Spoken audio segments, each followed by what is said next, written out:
Muy buen día, jóvenes. El día de hoy haremos un pequeño tutorial acerca del mantenimiento preventivo a una fuente de alimentación. Lo primero que debemos de tomar en cuenta es la herramienta y el equipo que vamos a utilizar. En este caso, como podemos ver, vamos a hacer uso de limpiacontacto, de la espuma limpiadora, de grasa para lubricar los mecanismos o ciertos componentes como los ventiladores. Hablemos de los ejes, cuando la grasa que trae de forma interna se seca, estos dejan de trabajar de forma adecuada, y eso ya lo veremos durante el transcurso del tutorial. Asimismo necesitaremos una brocha, pinzas, cortalambres, cinchos para agarrar cables, unas capoteras si necesitamos desarmar alguna pieza, como por ejemplo los ventiladores, silicón de baja viscosidad, grasa térmica si fuera necesario, dependiendo del tipo de mantenimiento que vamos a utilizar o donde es necesario utilizar ciertos elementos. Asimismo debemos de contar con wipe, un desarmador Phillips, la pulsera antiestática. Cuando vamos a trabajar fuentes de alimentación no se debe utilizar, y ya lo veremos un poquito más adelante el por qué no se debe de hacer uso de esta pulsera. Asimismo debemos de contar también con paños de franela, y pues aquí en imagen podemos ver nosotros una fuente de alimentación. Lo primero que debemos de tomar en cuenta nosotros cuando vamos a aplicar un mantenimiento es determinar el tipo de fuente de alimentación que tenemos, si es una fuente lineal o una fuente conmutada. Lo que podemos ver en pantalla se refiere a una fuente lineal por una sencilla razón. Las fuentes lineales necesita un selector de voltaje para hacer el cambio o la conmutación de voltaje de 115 a 230.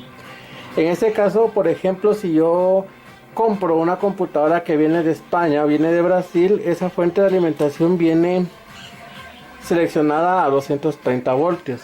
¿Qué pasa si yo voy a conectar una fuente de alimentación aquí en Guatemala? Sabemos que el voltaje es de 115 voltios, entonces lo más seguro es que esa fuente de poder no encienda, es decir, la computadora no encienda, o si enciende puede ser que no emita video o de otras fallas. En el peor de los casos puede ser que la fuente se queme o se dañe. Entonces a eso se refiere con una fuente lineal, es decir, yo voy a saber que es una fuente lineal si la misma trae un selector de voltaje. El otro tipo de fuente de alimentación que vamos a encontrar nosotros es una fuente conmutada. ¿Cuál es la diferencia? Que la fuente conmutada ya no utiliza un selector de voltaje. La conmutación la hace automáticamente de forma electrónica. Trae unos transistores internos conocidos como MOSFET, que son los encargados de regular el voltaje. Es decir, a la fuente conmutada yo le puedo aplicar 80 voltios que trabaja bien, le puedo aplicar 90 voltios, le puedo aplicar 150 voltios, hasta 280 voltios, que esa fuente va a ajustarse a las necesidades o al voltaje que le está suministrando la empresa, por decirlo así. Entonces, ¿qué es lo que va a pasar con este tipo de fuentes? Que son un poco más estables debido a que no van a sufrir tanto las alteraciones como lo sufre una fuente lineal. Es decir, una ventaja de las fuentes lineales, una desventaja de las fuentes lineales va a ser que para poder hacer la conmutación se debe de hacer de forma manual. Es decir, yo debo de cambiar el selector de voltaje dependiendo el área donde me encuentre. Eso lo hace una fuente lineal. Mientras que la fuente conmutada, como dijimos, ya no trae selector de voltaje, la conmutación la hace de forma automática a través de dispositivos electrónicos.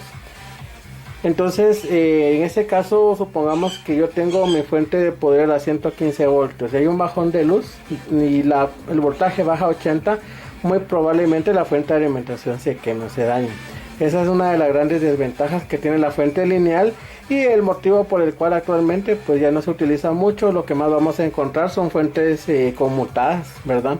Las que van a estar a la venta en las diferentes empresas que distribuyen equipos de informática. ¿Se puede reemplazar una fuente lineal por una conmutada? Sí se puede hacer, o viceversa. Si yo tengo una fuente conmutada que se quemó por X o Y motivo, le puedo colocar una fuente lineal. No hay ningún problema porque ambas trabajan con los mismos niveles de voltaje en la salida, es decir, en los conectores, entonces no hay ningún problema. Simplemente es el conocimiento, porque también puede ser que me llegue una computadora al taller y la misma que no enciende. ¿Qué es lo que tengo que hacer yo primero? Lo primero que debo de hacer es medir la continuidad del cable de poder. Si yo sé que el cable está en perfecto estado, lo siguiente que debo de hacer sin necesidad de desarmar la computadora es verificar si mi fuente de poder es lineal o conmutada. Si fuera lineal, yo debería de revisar si el selector de voltaje está en la posición correcta. En ocasiones se ha dado el caso de que las personas llevan su equipo y cuando uno lo revisa, simplemente algún niño o alguien que le dio mantenimiento movió el selector y por consiguiente la computadora ya no encendió o ya no emitió video. Entonces eso sería el primer diagnóstico que debemos de realizar nosotros: qué tipo de fuente de alimentación tenemos, si es una fuente lineal o una fuente conmutada. Luego que ya determinamos el tipo de fuente que vamos a aplicarle mantenimiento, también necesitamos conocer qué conectores o saber qué conectores utiliza esa fuente de poder. Como podemos ver en la fuente de poder que tengo yo aquí, hace uso de un conector ATX versión 2. La fuente de poder nos va a entregar diferentes conectores, pero los niveles de voltaje van a ser exactamente los mismos, independientemente si es una fuente lineal o una fuente conmutada. ¿Qué es lo que debo verificar yo? La cantidad de conectores. Entonces, en este caso, aquí en pantalla podemos ver que tenemos un conector ATX 1, o lo que significa tecnología avanzada extendida versión 2. La versión 1 es un conector de 20 pines, la versión 2 es un conector de 24 pines, y como podemos ver aquí en pantalla, la gran diferencia de la versión 1 con la versión 2 es este pequeño conectorcito que yo lo puedo montar o desmontar, ¿verdad? Si lo necesito o no. Algunas computadoras lo utilizarán, otras no. Entonces, dependiendo del tipo de motherboard que yo tenga, puede ser que necesite los 24 conectores o no los necesite. Entonces, este recibe el nombre de ATX 1 versión 2. Como dijimos, la versión 1 solamente utiliza 20 conectorcitos, un conector de 20 pines, lo podemos ver de esa manera. Y la versión 2, versión 1 de 20 pines, la versión 2 va a utilizar 24 pines. Y aquí los niveles de voltaje que vamos a conocer nosotros serían: el naranja me va a entregar 3.3 voltios, el rojo me va a entregar 5 voltios y el amarillo me va a entregar 12 voltios. Amarillo 12 voltios, rojo 5 voltios y el naranja me va a entregar 3.3 voltios. Tenemos conectores que son alambres que son de color negro, esos son la tierra electrónica, esos no miden. Ahí es donde nosotros vamos a colocar la punta del multímetro para hacer las mediciones respectivas. Asimismo nos vamos a encontrar nosotros con un cable verde que recibe el nombre de Power On, que lo que vamos a hacer nosotros en este caso es hacer un corto o poner un clip o un pedazo de estaño, lo que tengamos a bien, y vamos a colocar uno en el cable negro, una parte de clip en el cable negro y otra en el cable verde. En ese momento la fuente de poder debería de encender. ¿Por qué? Porque lo que estamos haciendo ahí es un encendido electrónico. Eso se hace con el afán de probar la fuente de alimentación afuera del equipo. Puede ser que la computadora no encienda y yo tenga dudas si la fuente de alimentación está dañada o no. En ese caso yo lo que voy a hacer es ubicar el cable verde y el cable negro, agarrar un clip o cualquier metal y hacer un pequeño puente entre las patas de color verde y la de color negro. No importa qué cable negro agarre, todos son exactamente iguales. Entonces con eso la fuente de alimentación debería de encender y en ese momento yo ya puedo proceder a hacer las mediciones de voltaje necesarias para ver si esa fuente de alimentación entrega los voltajes de forma correcta o no. Entonces, recapitulando, vamos a saber que los cables de color naranja me entregan 3.3 voltios, los cables de color rojo me entregan 5 voltios, los cables amarillos van a llevar 12 voltios. Los cables negros son tierra electrónica, esos no miden, ahí es donde voy a colocar la punta común del multímetro. El cable verde dijimos que era el power on o el encendido electrónico. En algunos casos también tenemos, bueno, la mayoría vamos a encontrar un cable gris. A ese cable gris se le llama o se le conoce como power good. ¿Qué es lo que hace ese cable gris? Pues cuando nosotros encendemos las computadoras, regularmente ustedes van a oír al inicio un pequeño tono o un pequeño pitido. A los 15 segundos ya la imagen ya se está presentando en pantalla. Entonces el cable gris lo que hace es la fuente envía un pequeño pulso electrónico y va a hacer un escaneo a lo largo de toda la placa base de los teclados, de los mouse, de la pantalla, del monitor, de la impresora, y si encuentra algún problema, sencillamente la fuente de alimentación se apaga y por ende ya no deja que el equipo funcione. Si la fuente de poder hace el escaneo necesario a través del cable gris y no encuentra ningún defecto, entonces ya procede a encender el equipo de cómputo. Por eso es que se le conoce con el nombre de Power Good, porque hace el escaneo antes y si no detecta ningún problema, ya la computadora procede a encender, ¿verdad? Y es cuando ya nosotros vemos que carga el sistema operativo. Asimismo vamos a encontrar nosotros otros conectores. Este es conocido como Molex, conector Molex, que es un conector de 4 pines.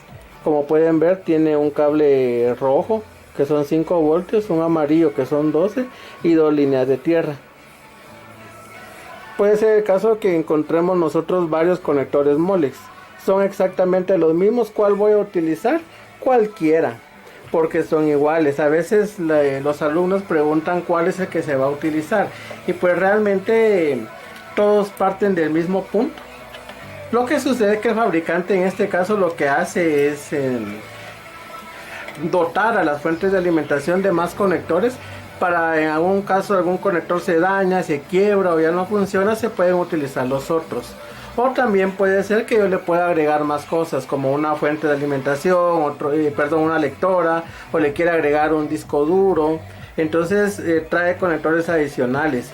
Cualquier Molex que yo utilice debería de funcionar de forma adecuada porque son exactamente iguales. Entonces el conector Molex es un conector de 4 alambres, un rojo, un amarillo y 2 de color negro. También tenemos el conector Berg, que este ya no se utiliza, ¿verdad? Que es el que alimentaba las disqueteras o los cartuchos de antes. En el capítulo 1 de Cisco podemos encontrar nosotros referencia de los conectores que trae cada una de las fuentes de poder. Entonces este sería el conector Berg, el conector Molex, y si se dan cuenta ambos salen del mismo lugar. También el Berg tiene un cable rojo, un amarillo y 2 cables negros. Asimismo vamos a encontrar nosotros un conector SATA, que es para las tecnologías más nuevas. Los discos duros SATA son discos más modernos con una mayor capacidad de almacenamiento. Y como pueden ver también consta de 4 cables. Un cable amarillo, un rojo y 2 cables de color negro. O sea que nosotros podemos concluir que el Molex, el Berg y el SATA comparten los mismos niveles de voltaje.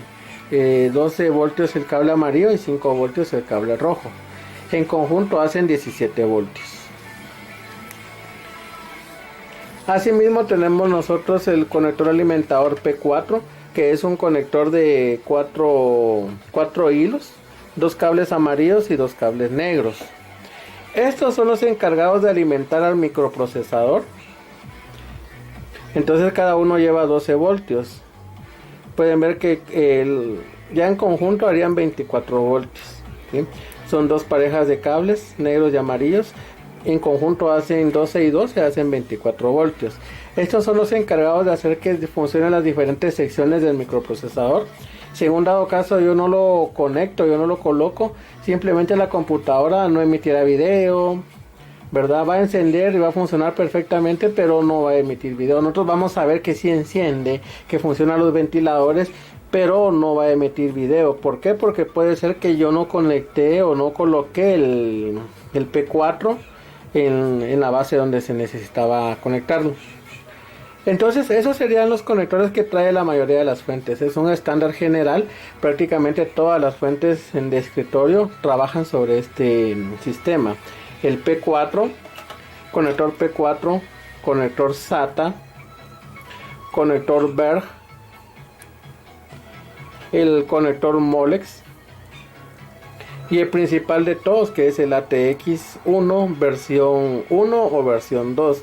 Si es versión 1 tiene que ser de 20 pines, si es versión 2 va a ser de 24 pines.